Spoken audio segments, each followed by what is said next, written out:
Saucier, this is a video lesson on making predictions. What we mean by making a prediction is having an idea of what the outcome of our math should be or could be, so that while we're doing the solution process to a math problem, if it gets off track and it doesn't look like what we think it ought to look like in the end, then maybe we'll catch ourselves making a mistake. And it's easy to make a prediction. It's easy to have an idea of what you might get in the outcome, but it takes some practice. I've got two functions here. Both are linear functions. We can ask ourselves, to what parent equation do they belong? They're both lines because we have an x, a variable in there, to the first power. And when we do operations to these functions, we're going to add, subtract, multiply, and divide these entire functions. We can predict what the outcome ought to be.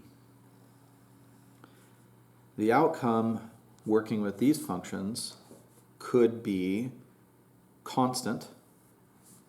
This is a graph of an example of a constant function, and the equation of a constant is some number c.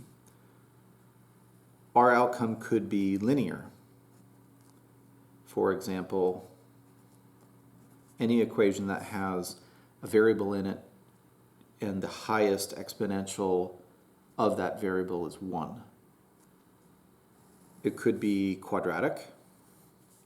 In this case, if we're looking at our result and we see that the highest exponential value is 2, we have a quadratic equation. And another parent function that a result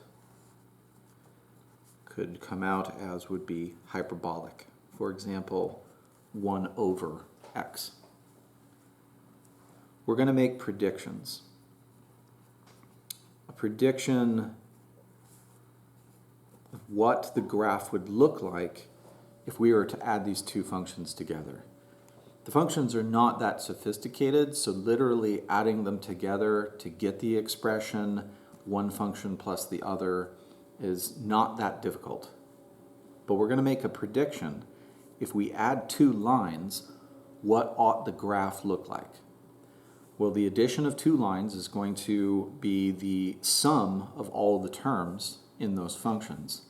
And no matter what, if we add a couple of terms that have x in them, we will still have a term that has x in it. Adding two lines together will result in still having a line. So the sum of f and g, we could predict, is going to look like this graph here. It will have a different x and y intercept, but it's going to be fundamentally a line. Unless the x terms are equal to each other, yet opposite sign and cancel out. If we cancel the x terms, it will become constant. We could do the math, but making a prediction is quick and a good idea so that you can think of remaining on track while you do the longer process.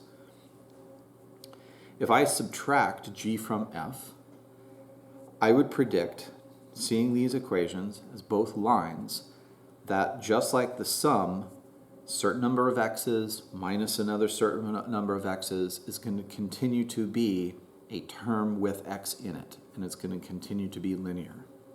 The prediction f plus g and f minus g will result in a linear equation. What about f times g? A little more sophisticated.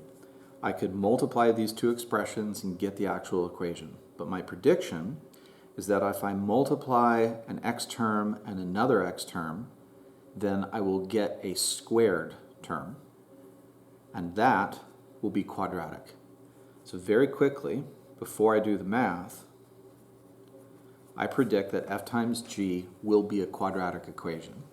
Now in the process of actually multiplying to get that equation, if something happens and I make a mistake and my math shows me that it's not quadratic, if it's going against the prediction, I might catch myself and not waste time with an error in a solution process.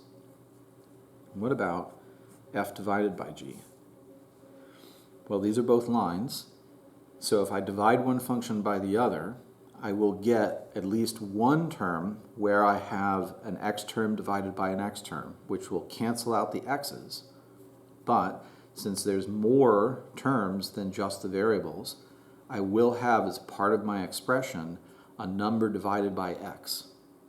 The fundamental nature of 1 over a variable is hyperbolic. So I predict that f over g will become a hyperbolic equation. We make predictions all the time when we do our math. For example, if you had two fairly large numbers and you were going to multiply them, you'd predict that you would get even a larger result. But when we do the math multiplying two large numbers, if it's coming out that we're getting a very small number, we'll stop ourselves and say, it doesn't seem right because I expect a very large number and I'm getting a small one. Where did I go wrong? Making predictions saves time and effort. Do it a lot.